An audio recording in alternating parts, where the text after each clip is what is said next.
जय Hind everyone, this is Pintu from IIT Bombay. अगर आप चाहते हैं कि 2021 में आपका सिलेक्शन आईआईटी में हो तो अभी से आपके पास लगभग 2 महीने का टाइम है। तो इन 2 महीनों में अगर आप एक प्रॉपर प्लानिंग के साथ एक डिसेंट स्ट्रेटजी को फॉलो करते हैं तो ये श्योर है कि आपका एक डिसेंट रैंक बनेगा। तो इस वीडियो में मैं अपने एक्सपीरियंस के हिसाब से बताऊंगा कि किन चीज़ों को मैंने फॉलो किया, किन चीज़ों को अवॉइड किया जिसने मुझे पहुंचाया आईआईटी बॉम्बे। तो सबसे इम्पोर्टेंट यहाँ पर किन चीज़ों को अवॉइड किया वो बताऊंगा, तो वीडियो को पूरा अंत तक देखिएगा। तो वीडियो को शुरू करने से पहले आपको एक पॉइंट पे ध्यान देना चाहिए कि अभी तक का आपका परसेंटाइल कितना है।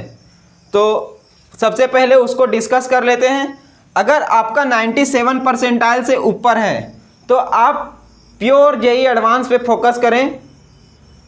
अगर आपका परसेंटाइल 95 to 97 के बीच में है तो आपको 30% फोर्थ अटेम्प्ट पे फोकस करना चाहिए और 70% जेईई एडवांस पे। अगर आपका परसेंटाइल 90 to 95 के बीच में है तो आपको अभी प्योर फोर्थ अटेम्प्ट पे फोकस करें। अभी जेईई एडवांस के लिए आप कुछ ना करें, सिर्फ फोर्थ अटेम्प्ट पर ध्यान दें। और अगर 90 परसेंटाइल से आपका नीचे है तो आप अभी क्रिटिकल सिचुएशन में हैं। अगर आप 12th में हैं, 12th के साथ हैं, तो मैं आपको सजेस्ट करूंगा कि आप एक ड्रॉप लें, टाइम वेस्ट ना करें। अगले साल आप ज़रूर बेहतर करेंगे। और अगर ऑलरेडी आप ड्रॉप ले चुके हैं तो आप डू और डाई वाला सिचुएशन में हैं। फिर आपको क्या करना है, फोर्थ अटेम्प्ट पे फोकस करना है। जी जान लगा दीजिए फोर्थ अटेम्प्ट के लिए। डेफिनेटली आप इम्प्रूव करेंगे। ऐसा नहीं है कि अगर आपका परसेंटाइल अभी 60 होगा तो ऐसा नहीं कि 99 हो जाएगा, लेकिन ज़रूर इम्प्रूवमेंट होगा। तो ये वीडियो बेसिकली उन लोगों के लिए डेडिकेटेड है जिनका परसेंटाइल अभी तक 95 के ऊपर आ चुका है। अगर फोर्थ अटेम्प्ट पे आपको ध्यान देना है तो इसके लिए मैं अलग से वीडियो जल्द ही लाऊंगा। अगर प्लानिंग की बात करें तो जेईई का प्रिपरेशन एक मैराथन की तरह होता है और मैराथन के लास्ट में तेज भागना पड़ता है। तो अगर हम बात करें तो कम से कम हमारा डेली स्टडी आवर्स 15 से 16 घंटे की होना चाहिए। कम से कम 15 से 16 घंटे की पढ़ाई होना ही चाहिए। उसके बाद अगर आज हम सोने जा रहे हैं तो सोने से पहले अगले दिन की पूरा प्लानिंग हमारे पास अवेलेबल होना चाहिए। इससे क्या होगा कि आपका बहुत ज़्यादा टाइम बच जाएगा अगले दिन सोचने में। सिर्फ आपको क्या करना होगा, अगर प्लानिंग आपके पास पहले से होगा तो उसको एग्जीक्यूट करना होगा। तो इसमें सोचने में ज़्यादा टाइम नहीं लगेगा। तो आपको max to max 15 to 20 minutes लगेंगे रात में एक बार प्लान करने में। तो आप अपना डेली का प्लानिंग कर लेंगे। उसके बाद जो आपने दिन में जो जो किया उसका एनालिसिस भी ज़रूरी है। कहाँ हमसे लैग हो रहा है, कहाँ गलती हो रही है, उस पर हमें खासा ध्यान रखना है। अगर मटेरियल की बात करें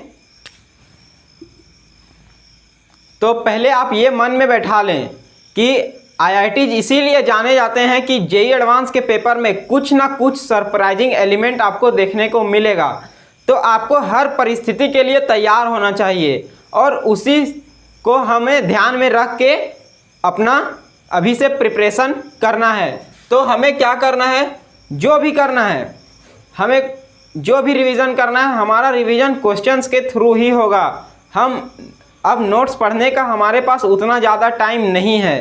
तो हम जो भी करेंगे या तो डीपीपी सॉल्व कर रहे हैं या फिर पीवाईक्यूज लगाएं या फिर टेस्ट पेपर का बात करें तो आपको वीक में 2 फुल सिलेबस एडवांस का टेस्ट देना है। मतलब टोटल 2 पेपर, 4 पेपर पर वीक देना है, वो भी फुल एग्जामिनेशन टेम्परामेंट के साथ। ऐसा लगे कि आप एडवांस के पेपर में ही बैठे हों और आप अपना प्रॉपर एनालिसिस करते जाएं। आपके लिए बेहतर ये होगा कि अगर आप किसी कोचिंग में इनरोल हैं तब तो वो बढ़िया है, नहीं तो आप किसी कोचिंग में इनरोल हो जाएं, वहाँ आपको कुछ डीपीपीज मिलेंगी। लेकिन हाँ, अगर आपका परसेंटाइल 97 से ऊपर है तभी आप ऐसा करें। अगर आप किसी कोचिंग में इनरोल नहीं करते हैं तो आपके लिए PYQ ही सबसे बेस्ट होगी। अगर नंबर ऑफ क्वेश्चंस की बात करें तो आपको लगभग डेली कम से कम 80 क्वेश्चंस पर डे आपको करना ही चाहिए। इसको करने में मैक्स टू मैक्स आपका दिन में 10 घंटा लग सकता है, क्योंकि अभी आपको थिंकिंग लेवल को एडवांस लेवल तक लेकर के जाना है, क्योंकि अभी तक आप मेंस पर फोकस कर रहे थे।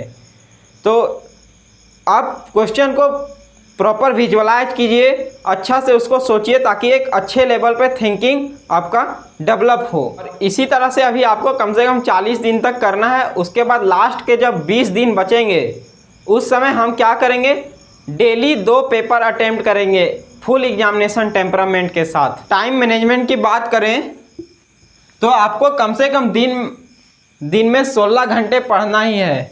अगर 16 घंटे को हम इस तरह से डिस्ट्रीब्यूट करेंगे 4 + 4 + 4 + 4, अब इस 4 आवर्स में हमारा केमिस्ट्री होगा, इस 4 आवर्स में हम फिजिक्स के क्वेश्चन सॉल्व करेंगे, इन 4 आवर्स में हम मैथमेटिक्स के क्वेश्चन सॉल्व करेंगे।